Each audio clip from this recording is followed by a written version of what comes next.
بسم اللہ الرحمن الرحیم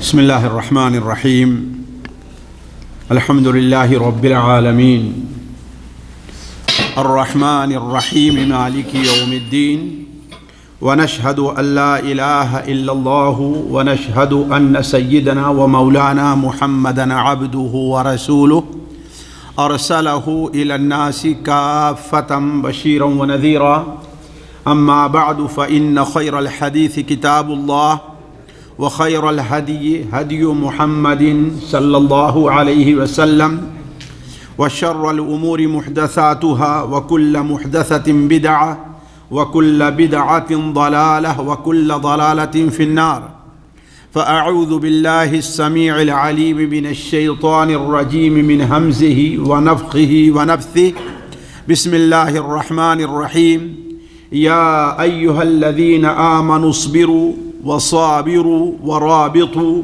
واتقوا الله لعلكم تفلحون سبحانك لا علم لنا إلا ما علمتنا إنك أنت العليم الحكيم رب اشرح لي صدري ويسر لي أمري واحلل عقدة من لساني يفقهوا قولي واحلل عقدة من لساني يفقهوا قولي. عزیز ساتھیو، قابل احترام دینی بھائیو، آج امت مسلمہ جن حالات سے گزر رہی ہے وہ حالات یقیناً اچھے نہیں ہیں. ان حالات سے متعلق گفتگو ہماری ہر مجلس کا حصہ ہوا کرتی ہے. ہماری اپنی ہر بیٹھک میں یہ باتیں چلتی رہتی ہیں کہ امت مسلمہ اس وقت بہت ہی پریشان ہے. ہر طرف سے مصائب اور مشکلات نے انہیں گھیر لیا ہے. اب معاملہ یہاں تک ہے کہ مسلمانوں کا اپنا سیاسی، ان کا اقتصادی، ان کا معاشرتی وجود خطرے میں ہے.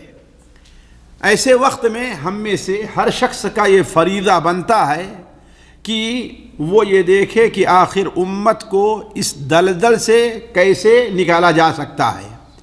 دیکھیے، سلسلے میں سب سے پہلی بات تو ہمیں ذہن میں یہ رکھنا چاہیے کہ اللہ تبارک و تعالی نے جو کتاب ہمیں عطا فرمائی ہے، جسے ہم قرآن مجید کا نام دیتے ہیں، نبی کریم صلی اللہ علیہ وسلم نے اپنی جو تعلیمات ہمیں دے کر گئے ہیں اور جو صحابہ کرام کے ذریعے ہم تک پہنچی ہیں، وہ تعلیمات بڑی واضح ہیں اور ان میں ان تمام مسائل اور مشکلات کا حل موجود ہے. یہ بات اللہ تبارک و تعالی نے اسی وقت ہمارے آپ کے لیے واضح کر تھی جب حضرت آدم علیہ السلام کو اللہ تبارک و تعالی نے اس دنیا میں بھیجا. بھیجتے ہوئے اللہ تبارک و تعالی نے ان کے ذریعے ہمیں اور آپ کو بھی ایک پیغام دیا. اللہ تعالیٰ فرماتا ہے قُلْنَا اهْبِطُوا مِنْهَا جَمِيعًا، اب یہاں سے نکل جاؤ. آدم تم بھی جاؤ، تمہاری محترمہ بھی تمہارے ساتھ جائے گی، شیطان وہ بھی یہاں سے اب جائے گا. یہاں سے ہر ایک کو اب یہاں سے جنت سے نیچے جانا ہے.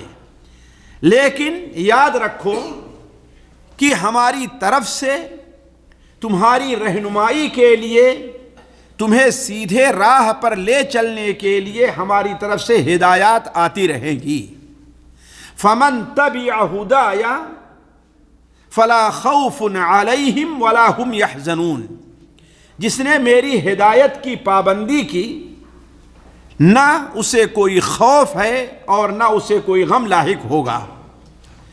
سورہ طٰہٰ کے اندر اور واضح طور پر اللہ تعالیٰ نے فرمایا قَالَ اهْبِطَا مِنْهَا جَمِيعًا فَإِمَّا يَأْتِيَنَّكُمْ بَعْضُكُمْ لِبَعْضٍ عَدُوٌّ فَإِمَّا يَأْتِيَنَّكُمْ مِنِّي هُدًى، میرے پاس سے جب تمہارے پاس میری طرف سے جب تمہارے پاس ہدایت نامہ آئے تو فمن اتبع ہدایا فلا یضل ولا یشقی، فمن اتبع ہدایا، جس نے میری ہدایت کی پابندی کی، اسے قبول کیا، اسے اپنایا، قول و عمل اور عقیدہ اور اعتقاد کے طور پر اسے مانا، فلا یضل، وہ کبھی راہ نہیں بھٹکے گا، وہ کبھی گمراہ نہیں ہوگا، اس کے اوپر مصیبت کے بادل کبھی نہیں آئیں گے، ولا یشقی، اور نہ ہی قیامت کے دن اس کا شمار بدبختوں میں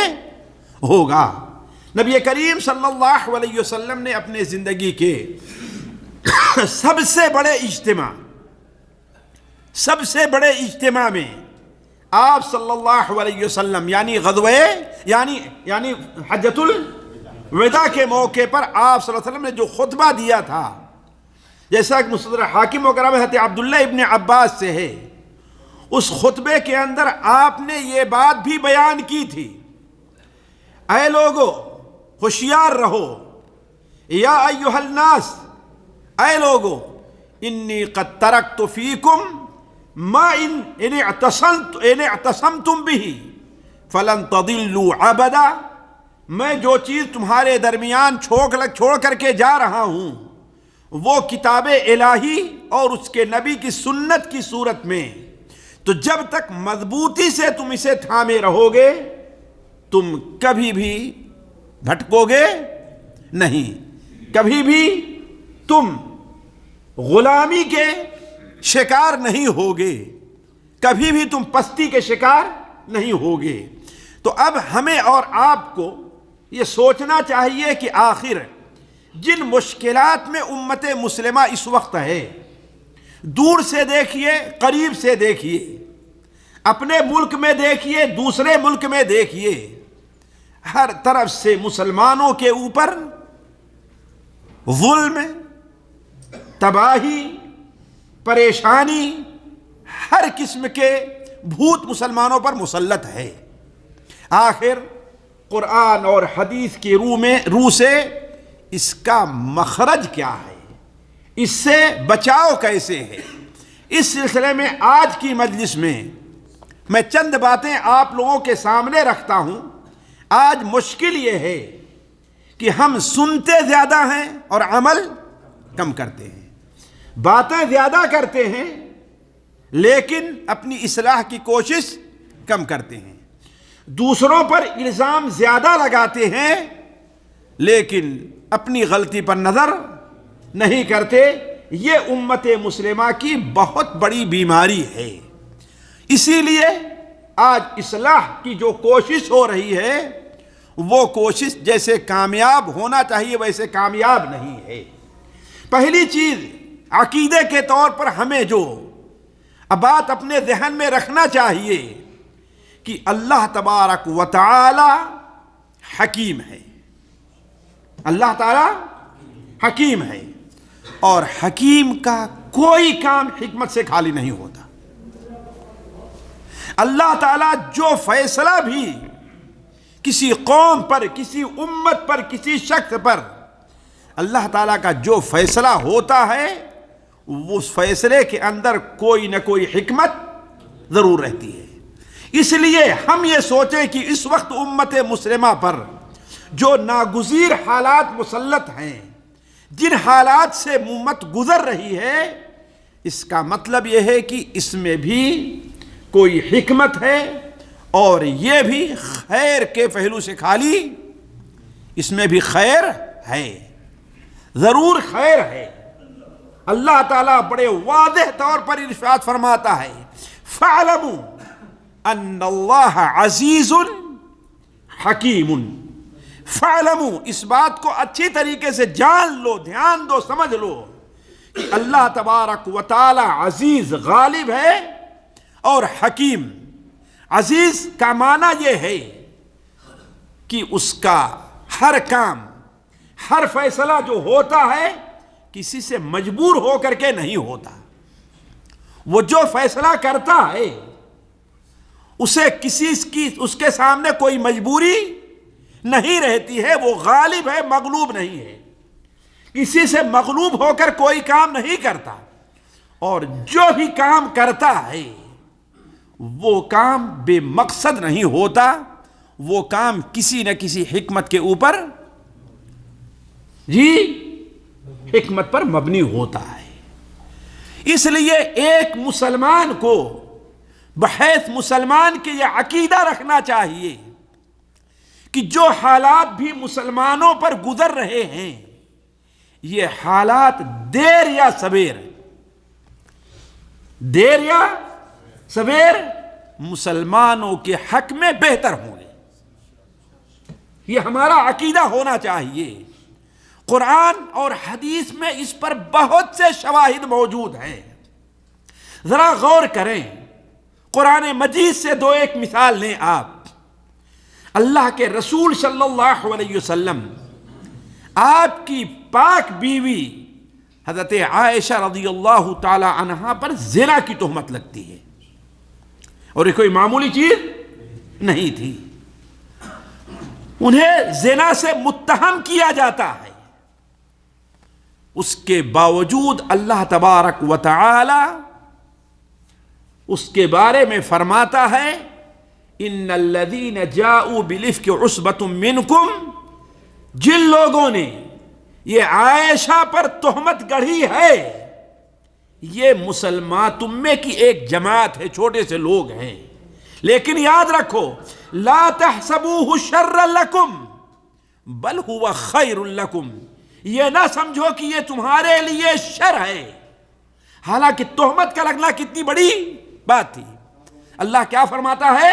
بل ہوا خیر لکم، یہ تمہارے لیے خیر ہے۔ اس کے اندر جہاد اور قتال سے متعلق جس میں جان کے جانے کا خطرہ رہا کرتا ہے، زخم لگنے کا، ہاتھ پیر کے کٹ جانے کا خطرہ رہتا ہے، ایسے موقع پر بھی اللہ تعالیٰ ارشاد فرماتا ہے کتب علیکم القتال وہو کرہ لکم، تمہارے اوپر قتال، لڑائی، جہاد فرض کیا گیا ہے جسے تم ناپسند کرتے ہو، وَعَسَىٰ أَن تَكْرَهُوا شَيْئًا وَهُوَ خَيْرٌ لَكُمْ، ہو سکتا ہے کسی چیز کو تم ناپسند کرو اور وہ تمہارے لیے بہتر ہو۔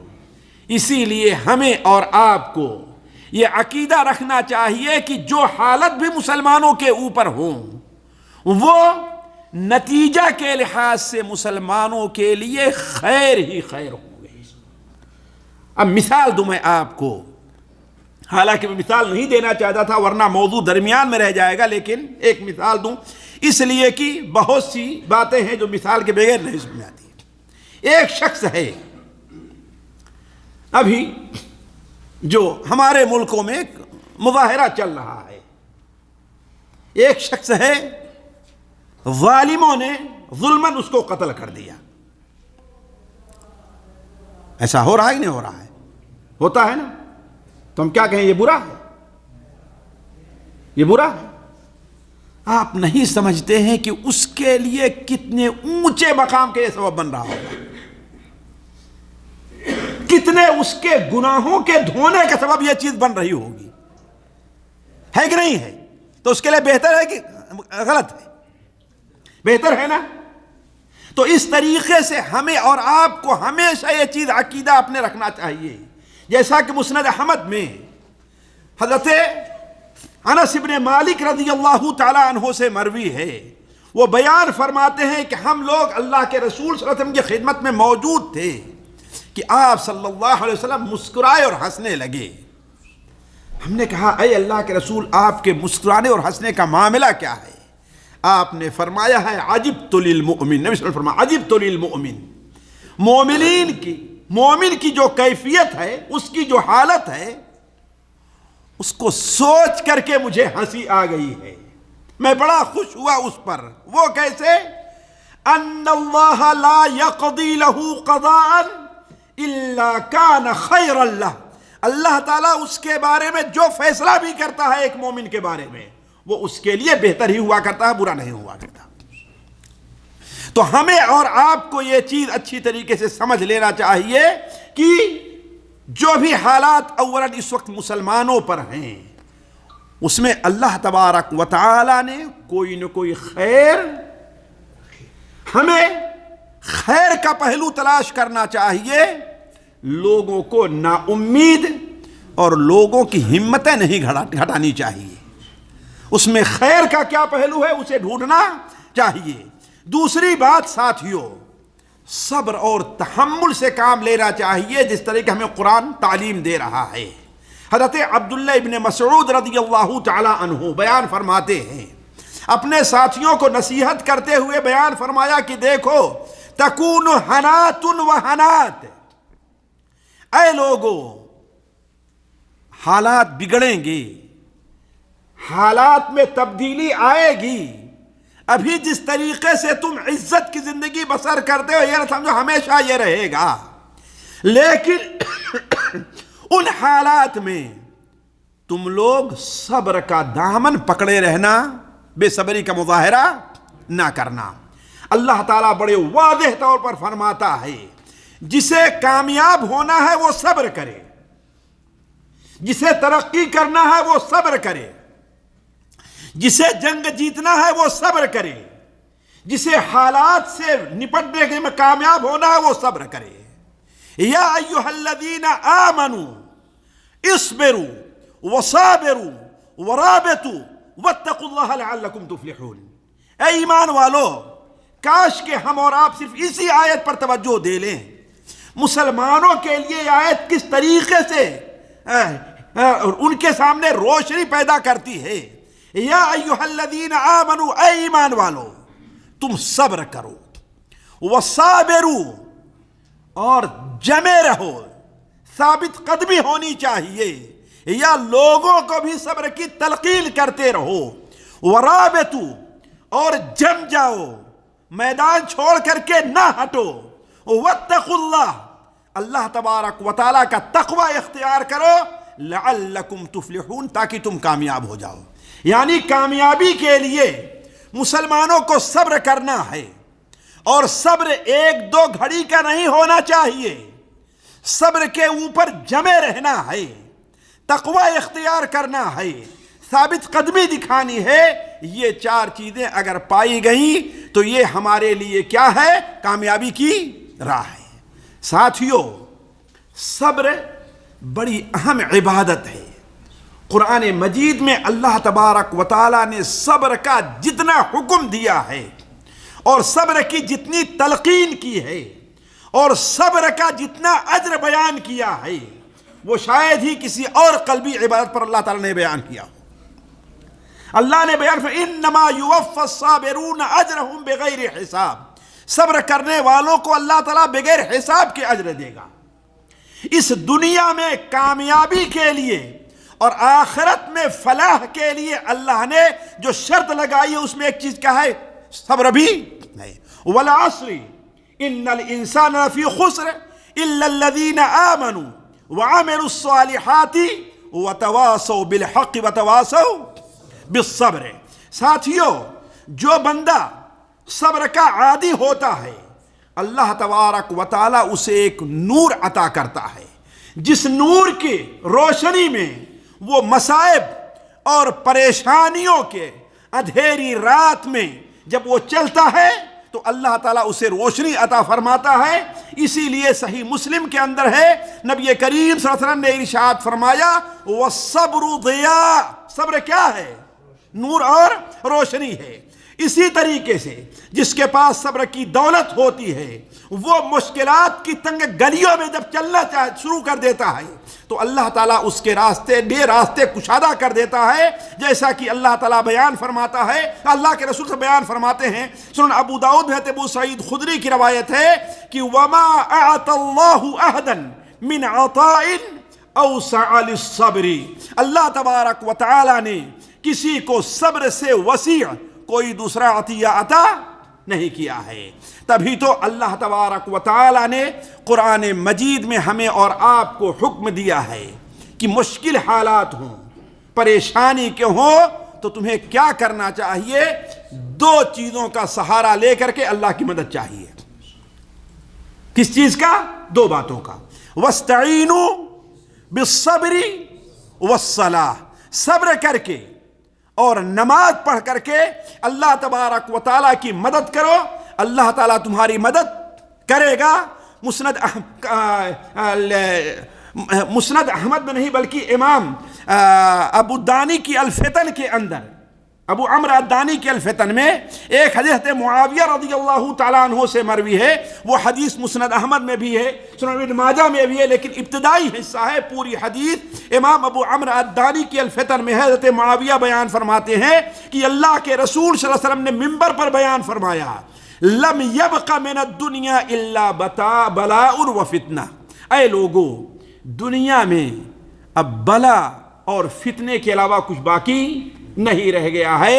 لہذا کیا؟ فَأَعِدُّوا لِلْبَلَاءِ صَبْرًا، فَأَعِدُّوا لِلْبَلَاءِ صَبْرًا.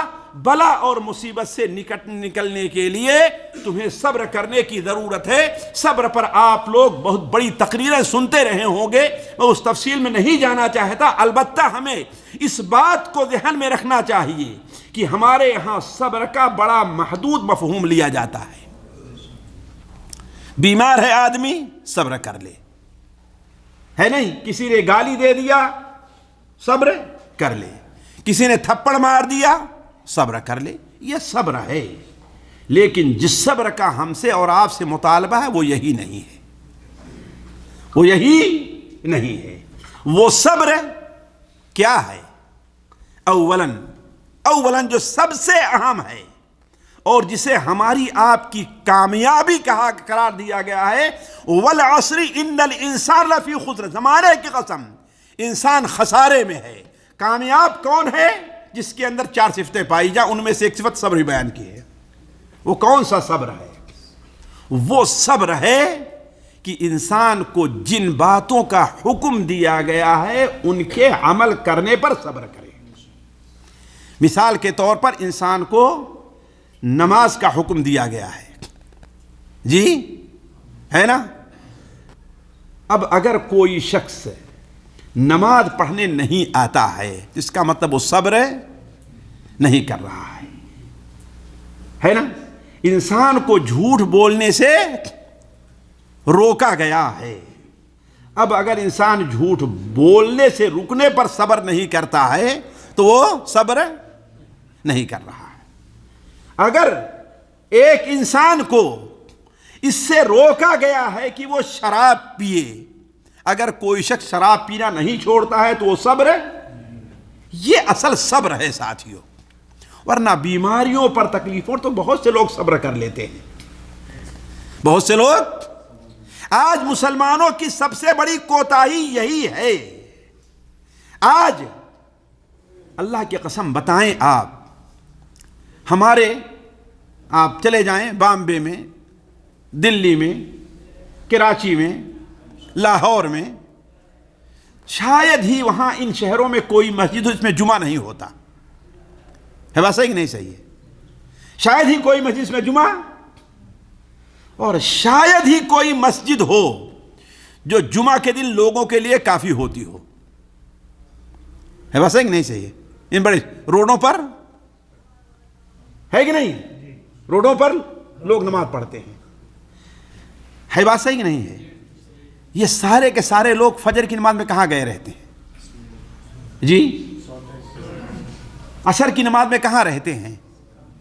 کیا آپ دیکھیں ہیں کہ ان مسجدوں میں سے کوئی مسجد پنج وقتہ نماز کے لیے بھی تنگ ہو جاتی ہے؟ ذرا سوچیں آپ، آخر کہاں گئے وہ لوگ؟ کہاں ہیں؟ کون سی مجبوری آ گئی ان کو؟ کوئی عورتوں جیسی مجبوری تو نہیں آئی ہے کہ ان کے اوپر نماز معاف ہو گئی ہے؟ آخر کہاں گئے؟ اس لیے کہ دکان بند کرنے پر صبر نہیں کر لے رہا ہے. بغل میں دکان کھلی ہے اور جماعت ہو رہی ہے کہ نہیں ہے؟ وہ اتنی دیر صبر نہیں کر پا رہا ہے. تو آخر اللہ تبارک و تعالی کامیابی کے لیے صبر کو شرط قرار دے رہا ہے. یا ایھا الذین آمنوا اصبروا وصابروا صبر کرو، صرف صبر نہیں، لوگوں کو بھی صبر کی تلقین کرو. ورابطوا، جم جاؤ، جو بھی صبر کا تقاضا کرتا ہے. واتقوا اللہ، اللہ سے ڈرو، یہ بھی صبر کا تقاضا کرتا ہے. تب کیا ہوگا؟ لعلکم تفلحون، تب کہیں جا کے تم کامیاب ہو گئے. تو صبر کو اس کے پورے معنی میں لینا چاہیے. صرف یہی نہیں کہ دشمن نے ہمارا مال چھین لیا ہم اس کے اوپر صبر کریں. وہ تو چھین لیا ہے، صبر کرو گے ہی، اس کے بغیر چارہ کیا ہے تمہارے پاس؟ یہ اصل صبر نہیں ہے، یہ صبر کا ایک معمولی سا حصہ ہے. تمہیں نماز سے روکا جائے لیکن نماز نہ چھوڑو. تمہارے سامنے جھوٹ بولنے کی مجبوری ہو جائے لیکن جھوٹ نہ بولو کہ ہم سچ ہی بولیں گے. تمہیں ہر دین کے اوپر عمل کرنے پر تنگ کیا جائے لیکن تم کہو نہیں، چاہے جو کچھ بھی ہم دین کے اوپر عمل کریں گے. یہ اصل صبر ہے. اس سے متعلق نبی صلی اللہ علیہ وسلم کیا بیان فرمایا ہے؟ آپ صلی اللہ علیہ وسلم نے ارشاد فرمایا کہ اے لوگو، ہمارے بعد ایام الصبر، ایسے دن آنے والے ہیں، ایسا زمانہ آنے والا ہے جس میں صبر بہت ضروری ہوگا. اس زمانے میں صبر کر لینا گویا کہ اپنے ہاتھ میں چنگاری کو پکڑ لینا، انگارے کو پکڑ لینا ہے. ہاں، اس زمانے میں جو شخص نے صبر کر لیا، یعنی انگارے کو اپنے ہاتھ میں پکڑ لیا ہے، اسے اللہ تعالیٰ کتنا اجر دے گا؟ جتنا 50 صحابی کو جتنا اجر ملنے والا ہے، اس زمانے میں ایک شخص کو اجر ملے گا. یہ اللہ کے رسول کا فرمان ہے. کیوں؟ اسی لیے کہ اس زمانے میں نماز پڑھنا بڑا مشکل ہوگا. بغل والا دکان کھولے ہوئے، خاص طور پر بڑے شہروں میں جس میں ہر دم گراہک آتے جاتے رہتے ہیں، ہے کہ نہیں ہے؟ اب دکان بند کر کے جانا اور نماز کے اندر جانا، یہ تو کیا ہے؟ بلکہ اب تو ہمارے یہاں یہ صورتحال ہے کہ جمعہ کا خطبہ ہوتا رہتا ہے، جمعہ کی اذان نماز ہوتی رہتی ہے، اور جامع مسجد کی جو دکانیں ہیں کرائے پر، وہ دکانیں کھلی رہتی ہیں اور تجارت چلتی رہتی ہے. وہ بات صحیح کہ نہیں صحیح؟ یہ صبر کہاں گیا؟ تو کہنے کا مطلب یہ ہے کہ دوسری چیز، قرآن اور حدیث سے ان زمانے میں ہمیں کامیابی کے لیے جو نسخہ اللہ تعالیٰ نے دیا ہے وہ کیا ہے کہ ہم اور آپ کیا کریں؟ صبر کریں. تیسری چیز ساتھیوں، فتنے اور مصائب جو ہوتے ہیں ان کی مثال اندھیری رات کی ہے. اندھیری رات کی ہے. ان کی مثال سخت بارش کی ہے. ان کی مثال جیسے یہاں سعودیہ میں عج آتا ہے اس کی مثال ہے. عج سمجھتے ہیں نا؟ عج سے غبار آتا ہے کہ گاڑی 50 کلومیٹر کی رفتار سے بھی آگے، ایسا ہوتا ہے نا. تو فتنوں اور مصائب کا جب زمانہ ہوتا ہے تو اس کی مثال یہی رہتی ہے. اس زمانے میں جو تیز دوڑ کر کے چلے گا اس کے لیے ہلاکت، بربادی، ایکسیڈنٹ ضروری ہے. آپ کے پاس لائٹ نہ ہو، راستہ صاف نہ ہو اور آپ گاڑی تیز چلائیں تو کیا ہوگا؟ یا بہت لائٹ تیز ہے لیکن راستہ آپ کا صاف نہیں ہے اور 140 کی سپیڈ سے دوڑائیں تو آپ کی گاڑی صحیح سلامت رہے گی؟ آپ صحیح سلامت رہیں گے؟ اس کا مطلب یہ ہے کہ جلد بازی سے کام نہیں لیتے بلکہ سنجیدگی اور بردباری سے کام لینا چاہیے. فتنوں کے وقت میں آج بہت سے لوگ ہیں، ارے یہ علماء کیا کر رہے ہیں، یہ کچھ بولتے کیوں نہیں، یہ آگے آئے کیوں نہیں، انہوں نے فتویٰ کیوں نہیں دیا. چاہتے ہیں کہ جو ہم چاہ رہے ہیں جذبات سے کوئی کام ہو جائے. نہیں، صبر اور تحمل سے کام لینا چاہیے، جلد بازی سے کام لینا نہیں چاہیے. نبی کریم صلی اللہ علیہ وسلم نے ہمیں اور آپ کو اس کی تعلیم دی ہے، بلکہ آپ نے تو یہاں تک فرمایا ہے کہ سنن ابو داؤد وغیرہ میں روایت ہے کہ بہترین حیت اور کیفیت اور میانہ روی وتعادہ اور سنجیدگی سے کام لینا، جلدی سے کام نہ لینا، یہ نبوت کے 24ویں حصے میں سے ایک حصہ ہے. جب بھی کوئی ایسے مشکل حالات آئیں انسان کو کیا کرنا چاہیے؟ صبر سے کام لینا چاہیے۔ حضرت عبداللہ ابن مسعود نے اپنے ساتھیوں کو وصیت کرتے ہوئے کہا تھا کہ دیکھو ہمارے بعد تمہارے سامنے بہت سے ایسے مشکل حالات آئیں گے جس میں معاملہ بالکل گڑبڑ رہے گا، سمجھ میں نہیں آئے گا کیا کرنا چاہیے۔ تو ایسے وقت میں دیکھنا تم تحمل سے کام لینا، جلد بازی سے کام نہ لینا، اس لیے کہ اگر تم خیر کے اندر ایسے یعنی کوئی کام خیر سمجھو، اس میں سردار بن جاؤ اور بعد میں چل کر کے وہ کیا ہو، شر کا دروازہ کھول دے، اس سے تو بہتر یہ ہے کہ تم پیچھے ہی پیچھے رہو خیر کے کام میں بھی۔ تو کہنے کا مطلب یہ ہے ساتھیوں کہ ایسے وقت میں انسان کو صبر سے کام لینا چاہیے۔ اور اگر آپ دیکھیں، میں ایک مثال دیتا ہوں، یہ بتائیں کہ آج زیادہ مشاکل، پریشانیاں، فتنے ہمارے مشرق میں ہیں یا کہ مغرب یورپ میں ہیں؟ جی، حالانکہ وہی لوگ تو وہاں شیطان وہاں بھی تو ہے نا، وہاں نہیں ہے شیطان، اسلام دشمن وہاں بھی لوگ ہیں کہ نہیں لوگ ہیں؟ وجہ کیا ہے؟ وجہ کیا ہے کہ ساری مشاکل اور پریشانیاں ہمارے ہی ملکوں میں ہیں، ہمارے علاقے میں، ادھر کیوں نہیں ہیں؟ اس لیے کہ ان کے اندر ایک خوبی ہے کہ ان کے یہاں تحمل اور حلم ہے، جلد بازی نہیں ہے۔ کوئی کام کرنے سے پہلے وہ کیا ہے، سوچتے ہیں کہ ہاں ہمیں کرنا چاہیے کہ نہیں کرنا چاہیے۔ وہ کوئی کام جلدی سے جذبات میں آ کر کے نہیں کر دیتے۔ صحیح مسلم میں حضرت مستورد رضی اللہ تعالیٰ عنہ کی روایت ہے کہ ایک مجلس کے اندر ہم نے اللہ کے رسول سے ایک حدیث بیان کی جس میں حضرت عمرو بن عاص بھی تھے۔ حضرت عمرو بن عاص یہ بڑے پائے کے صحابی ہیں۔ ان کے سامنے ہم نے اللہ کے رسول صلی اللہ علیہ وسلم کی حدیث بیان فرمائی کہ تقوم الساعہ والروم اکثر الناس، جب قیامت قائم ہوگی تو اس وقت رومیوں کی تعداد زیادہ ہوگی۔ رومی یعنی اہل یورپ، ان کی تعداد کیا ہوگی؟ زیادہ ہوگی۔ حضرت عمرو بن عاص نے کہا کہ تم کیا کہہ رہے ہو، ذرا سوچو کیا کہہ رہے ہو؟ کہا کہ ہاں ہم نے اللہ کے رسول سے ایسے ہی سنا ہے۔ تو کہا اگر تم نے ایسے سنا ہے تو یاد رکھو ان کے اندر 4 ایسی صفتیں ہیں، 4 ایسی صفتیں ہیں جو ان کے اندر بڑی اچھی پائی جا رہی ہیں۔ ایک صفت یہ ہے انہم لاحلم الناس عند الفتنہ، فتنے کے موقع پر وہ جلد بازی سے کام نہیں لیتے، حلم اور تحمل سے کام لیتے ہیں، وہ جلد بازی سے کام نہیں لیتے ہیں۔ اور دوسری چیز یہ ہے کہ کسی مصیبت میں گرفتار ہونے کے بعد وہ اس سے بہت جلد سنبھل جاتے ہیں، اس کا حل ڈھونڈ لیتے ہیں۔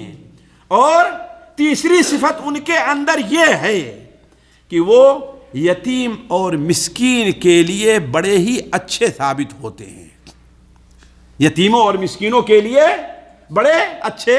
اور چوتھی صورت یہ ہے کہ ہار جانے کے بعد وہ دوبارہ بہت جلد پلٹ آتے ہیں۔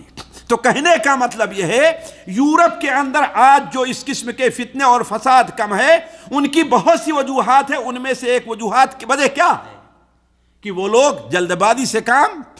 اور ہمارے یہاں اگر کوئی تو کہے بزدل بنا ہوا ہے، یہ کچھ بولتا ہی نہیں ہے یہ، حالانکہ اللہ تعالیٰ نے بہت پہلے اشارہ فرمایا ہے، اللہ کے رسول وَاعْلَمُوا أَنَّ فِيكُمْ رَسُولَ اللَّهِ لَوْ يُطِيعُكُمْ فِي كَثِيرٍ مِّنَ الْأَمْرِ لَعَنِتُّمْ۔ یاد رکھو تمہارے درمیان میں اللہ کا رسول ہے، اگر تمہاری سب باتیں ماننے لگے تو مصیبت اور پریشانی میں پڑ جاؤ گی۔ یہ آیت کب نازل ہوئی؟ کب نازل ہوئی؟ اللہ کے رسول صلی اللہ علیہ وسلم نے ایک صحابی جو نئے نئے مسلمان ہوئے تھے، انہیں ایک قبیلہ کے اندر بھیجا کہ جاؤ کیا لے کر کے آؤ، زکوٰۃ وہاں سے وصولی کر کے لے کر کے آؤ۔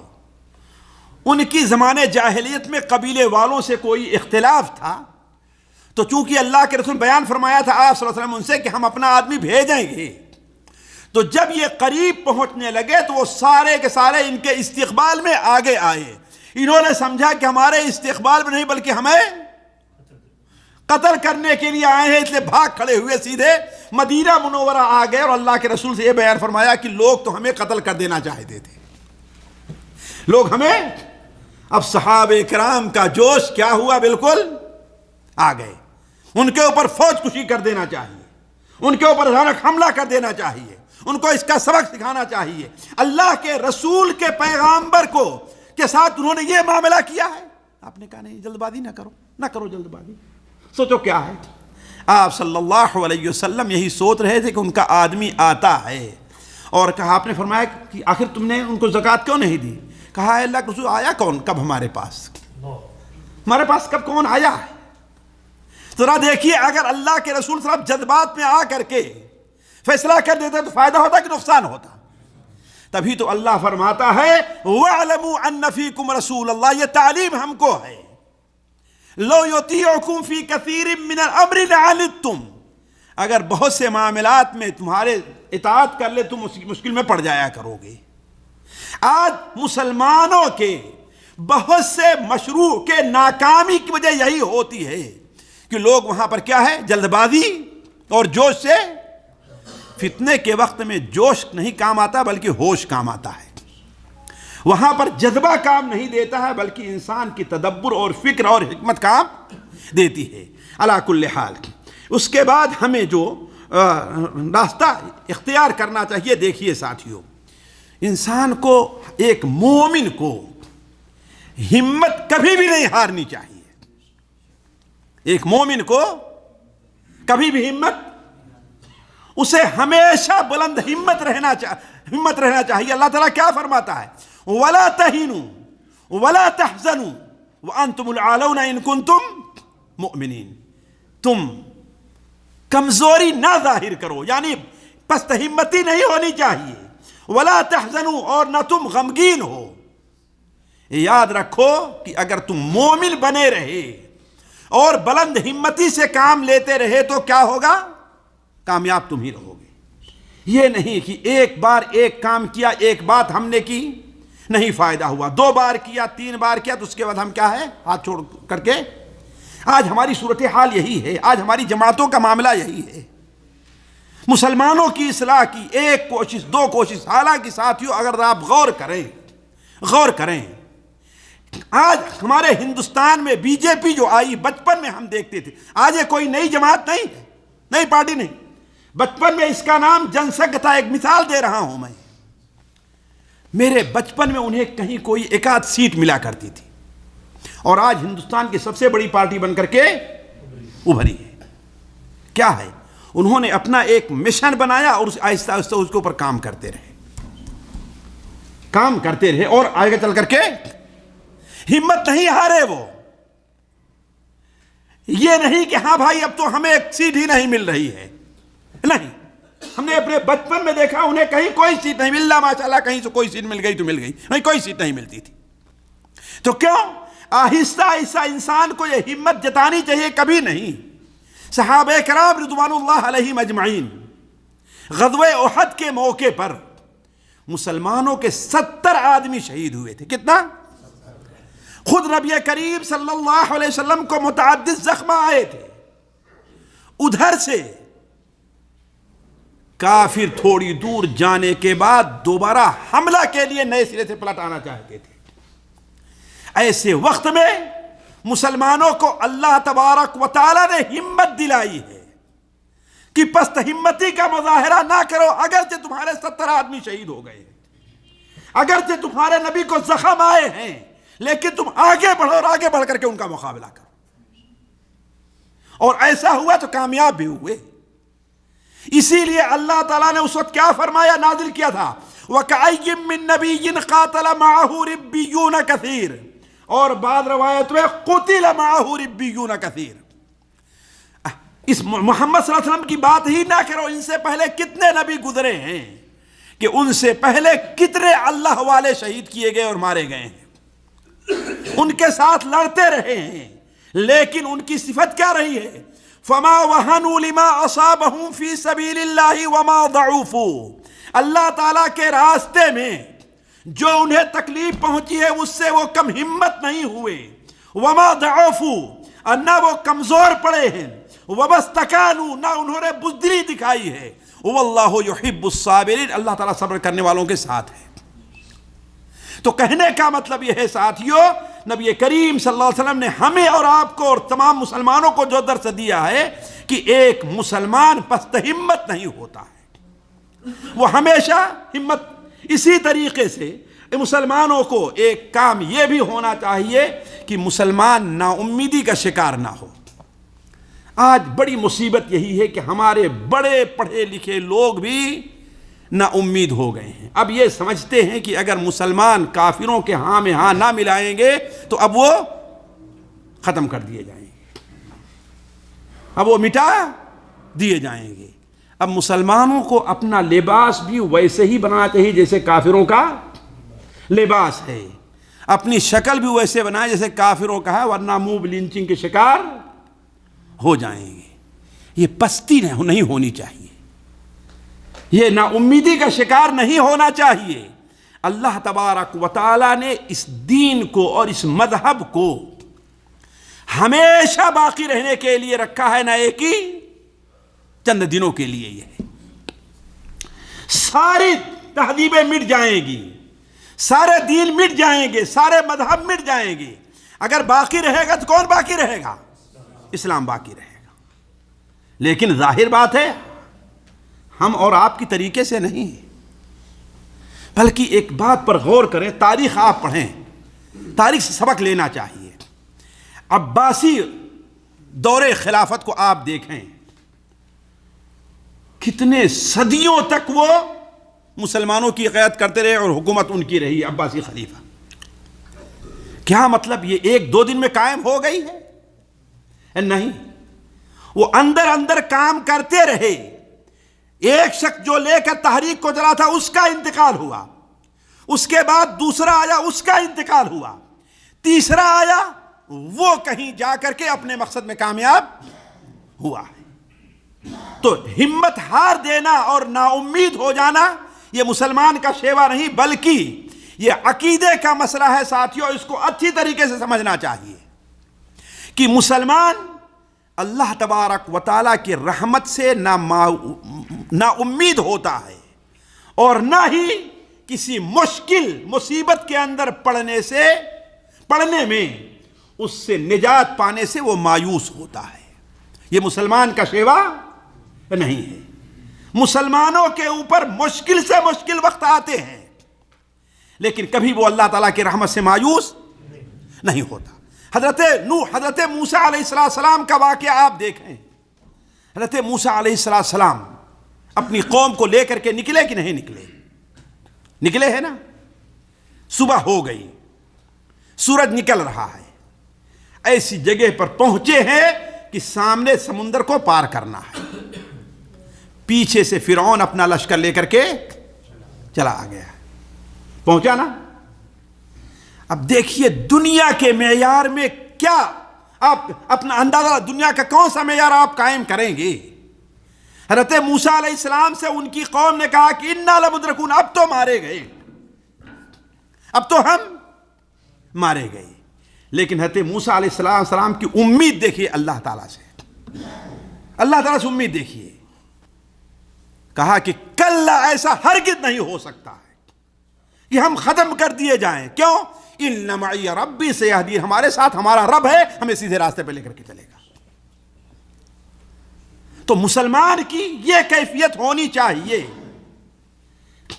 حضرت یعقوب علیہ السلام، حضرت یوسف علیہ السلام کو غائب ہوئے کتنے سال ہو گئے تھے؟ کتنے سال؟ 17 سال ہوئے، 18 سال ہوئے، 20 سال ہوئے، 25 سال ہوئے۔ لیکن پھر بھی چونکہ خواب دیکھا تھا بیٹے نے، کیا خواب دیکھا تھا؟ کہ 11 ستارے اور سورج اور چاند ہم کو سجدہ کر رہے ہیں۔ یہ خواب دیکھا تھا، اپنے باپ سے کہا تھا نا۔ تو باپ کو یہ معلوم ہو گیا کہ میرے بیٹے کی شان بڑی ہونے والی ہے کہ نہیں؟ اس لیے اللہ کی رحمت سے مایوس نہیں ہوئے۔ 17 18 20 سال کے بعد بھی کیا کہتے ہیں اپنے بیٹوں سے؟ یا بنی اذهبوا فتحسسوا من یوسف، اے میرے بیٹے جاؤ یوسف کو تلاش کرو، ڈھونڈو یوسف کہاں پر ہے۔ ولا تیأسوا من روح اللہ، اللہ کی رحمت سے مایوس نہ ہو۔ کیوں؟ انہ لا یئس من روح اللہ القوم الکافرون، اللہ تعالیٰ کی رحمت سے کافر مایوس ہوا کرتا ہے، مسلمان مایوس نہیں ہوتا۔ مایوسی کس کا کام ہے؟ تو کوئی یہ نہ سمجھے کہ اگر مسلمان کافروں کے ہاں میں ہاں نہیں ملائے، اگر مسلمان نے کافروں کا ساتھ نہیں دیا، اگر مسلمانوں نے اپنا لباس نہیں چھوڑ دیا، اگر مسلمانوں نے اپنی تہذیب نہیں چھوڑ دی، تو وہ ہندوستان میں یا فلاں جگہ ختم کر دیے جائیں گے۔ اللہ کی قسم بڑی بھول کے اندر ہے وہ انسان۔ اللہ تعالیٰ فرماتا ہے هو الذي ارسل رسوله بالهدى ودين الحق ليظهره على الدين كله وكفى بالله شهيدا۔ اس پر گواہ کون ہے؟ اللہ تعالیٰ گواہ ہے کہ یہ دین تمام دین پر غالب ہو کر کے رہے گا۔ تو مسلمانوں کو نا امید نہیں ہونا چاہیے۔ اسی طریقے سے وقت نہیں ہے، وقت ختم ہو گیا، لیکن اشارہ کرتے ہوئے سب سے اہم چیز ہے ساتھیوں کہ انسان اپنا محاسبہ کرے اور اپنی تربیت کرے، یہ اہم چیز ہے۔ اپنا محاسبہ کرے اور اپنی بزدل نعمتوں میں پلے ہوئے اچھے اچھے کھانا کھا کر کے اور اچھے اچھے کپڑے پہن کر کے جو جو بچے جوان ہوئے ہیں وہ بزدل ہوا کرتے ہیں، وہ پست ہمت ہوا کرتے ہیں، ان کے اندر تکلیفیں اور مشقتیں برداشت کرنے کی ہمت نہیں ہوتی ہے۔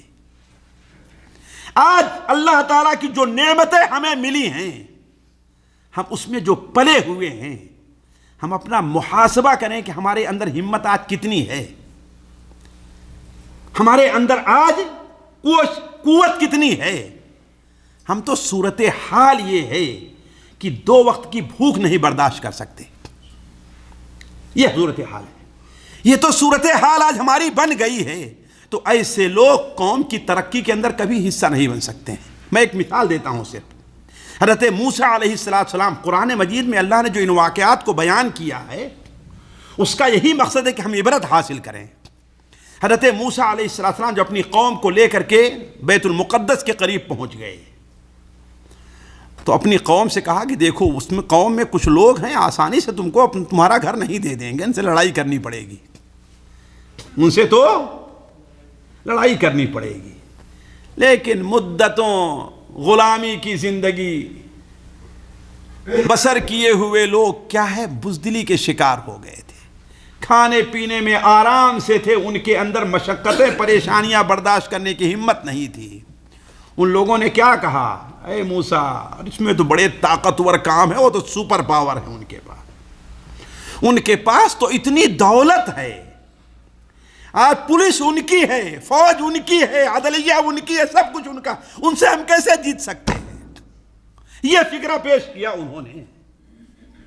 موسیٰ علیہ السلام کے جو نیک بندے تھے، ساتھی نیک تھے، انہوں نے کہا کہ اللہ کے بندہ تم آگے بڑھو نا، جب بڑھو گے مقابلہ ہوگا، جب تمہیں ڈٹا ہوا دیکھیں گے تو تم سے مقابلے کی طاقت نہیں رکھیں گے۔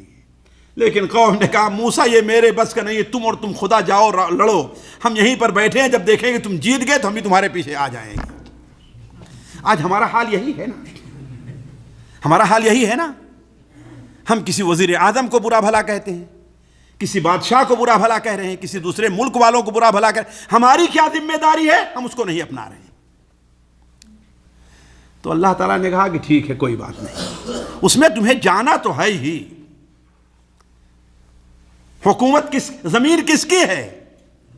اللہ کی ہے، اس کے زیادہ حقدار اللہ کے نیک بندے ہی ہیں، موحد بندے ہی ہیں، لیکن ایسے مزدل بندے نہیں جنہیں اپنی دولت کا، جنہیں اپنی تجارت کا، جنہیں اپنی زمین کا، ایسے بزدل بندے نہیں جو اللہ کے لیے سب کچھ قربان کر دینے کے لیے تیار۔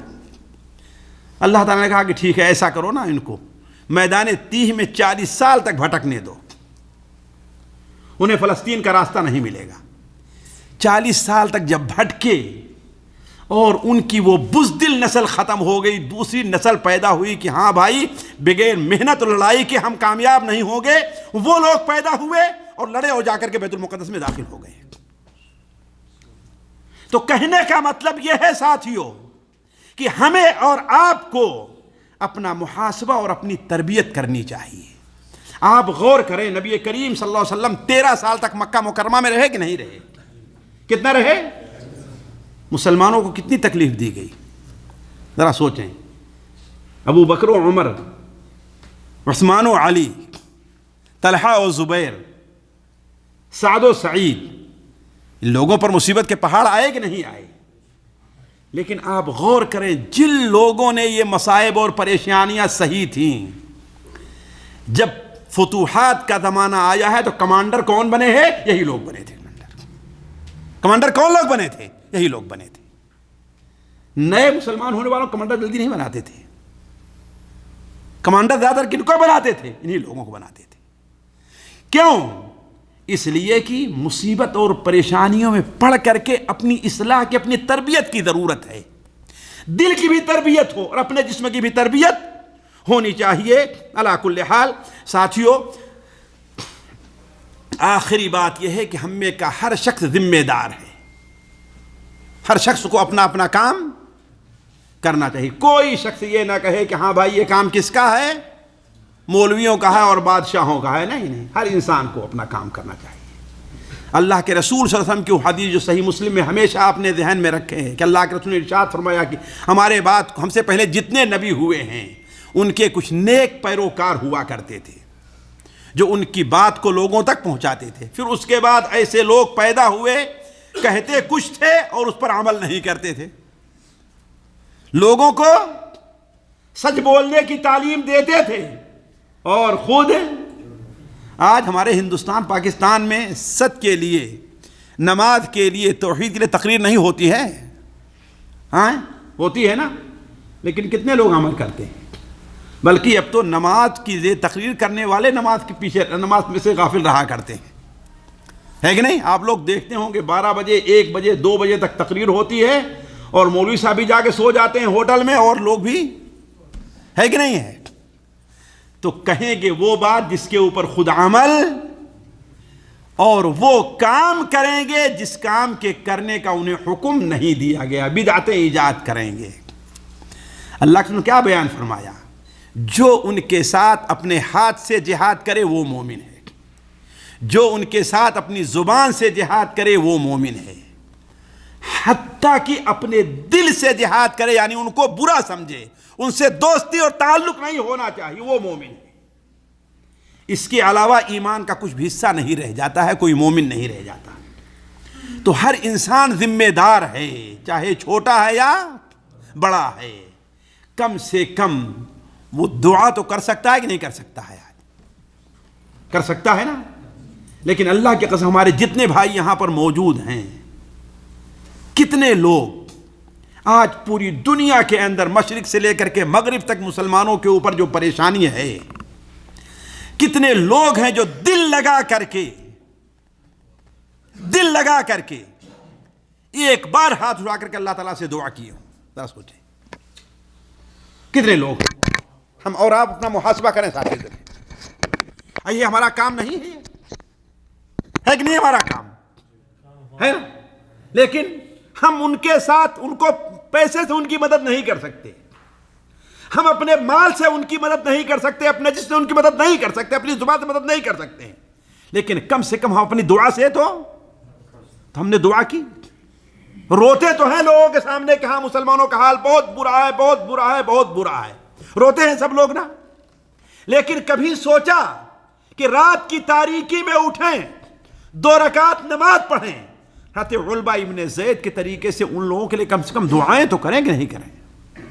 اس کا کتنا اثر ہوتا ہے۔ صرف ایک چھوٹا سا واقعہ بیان کر کے میں، امام ذہبی رحمہ اللہ اپنی کتاب سیر اعلام النبلاء کے اندر محمد ابن واسع ایک بہت بڑے عالم گزرے ہیں اور بڑے پارسا اور بزرگ گزرے ہیں، ان کے تذکرے کے اندر لکھا ہے کہ جب وہ کیا نام تھا ان کا جو ہے جو ترکستان کے اوپر حملہ آور ہوئے تھے وہ قائد ہمارے قتیبہ ابن مسلم، قتیبہ ابن مسلم رحمہ اللہ، جب ترکوں کے سامنے مقابل میں کھڑے ہوئے تو لوگوں سے کہا کہ کسی نے دیکھا کہ محمد ابن واسع کہاں پر ہیں؟